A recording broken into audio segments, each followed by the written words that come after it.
So recently, I was watching the MKBHD's iPhone 16 review video, and one thing that caught my attention was how they animated the text each time they want to introduce a subsection of the review. In this video, I'm going to show you how you can animate your text like this in After Effects using the stroke effect.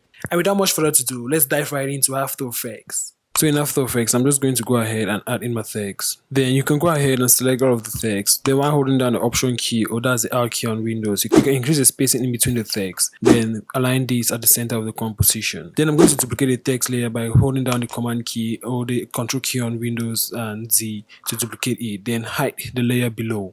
So after doing that, I'll go under the effects and presets and I'll set stroke effect and add it onto the layer. Then after doing that, I'm going to use the pen tool to create a mask covering up the text or each letter. So using the keyboard shortcut G, I'm going to start and make sure that the layer is selected.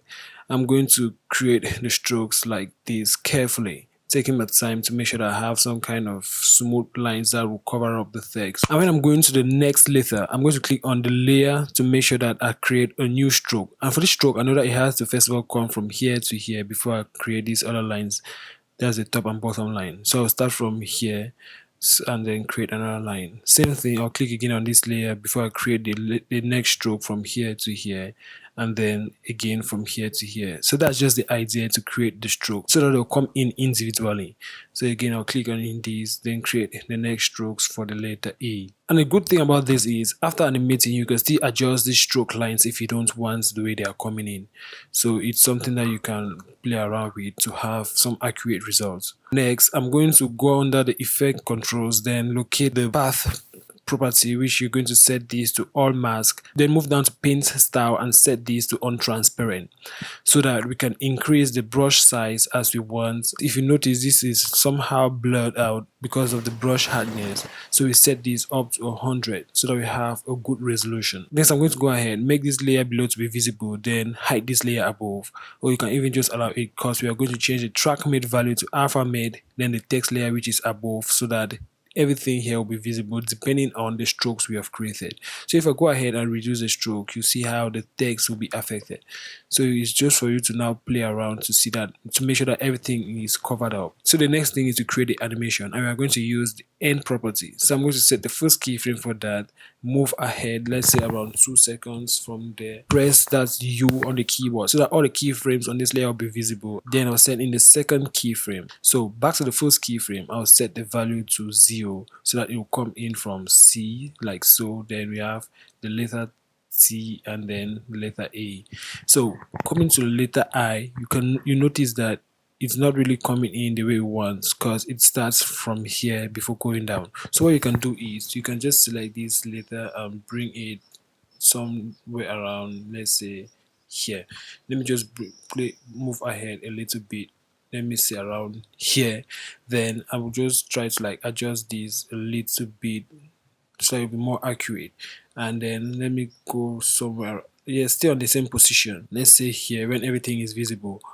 Oh, let me position it just around, let's say here, before the last stroke is visible. Let's say here, I'm going to select this other one again and bring it here, so that just this line in the center, in the middle, will be visible before the lines at the top and bottom will be visible. So let me go to the end, and we see that everything is okay. Now moving to the letter A, same idea, because when it comes in, you see that this line is visible before we even reach its point. So what we can do here is that I'm going to select this point right here, then move it to around here, or even select this one again and just try to make sure that it somehow differs from the one in the middle. So let's just allow it like here, and then let's see. So let me play this one more time and let's see how it goes.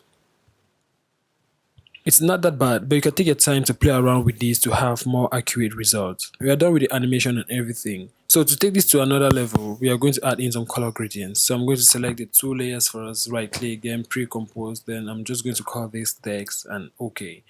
Now, selecting this layer, I'm going to duplicate it. And with a duplicate, I'm just going to offset this a little bit around here. And with that layer still selected, I'm going to go under the effect and presets, and I'll search for color gradient, and then double click to add it. And after adding it up, I'm going to position the first point to like around here, and then the second point to, let's say, around here, and this is the third point which I'm going to position each here, and finally the fourth point which I'm going to position each here. So we can play around and change the colors and positions to this, and then hit on OK, and we are going to have something like this. So let me just adjust this a little bit. So just play around with this and see what you can come up with. Now when I play this from the start, you're going to have something like this, which is somehow good looking, and it styles up the animation. So yeah, that's how you can create these handwritten text animations in After Effects, and even add some color gradients to make it pop up. And that's it for today's video. Hope you found the video useful and interesting. Don't forget to subscribe to the channel and like the video to support the channel grow. Thanks for watching, and on to the next one. Keep editing.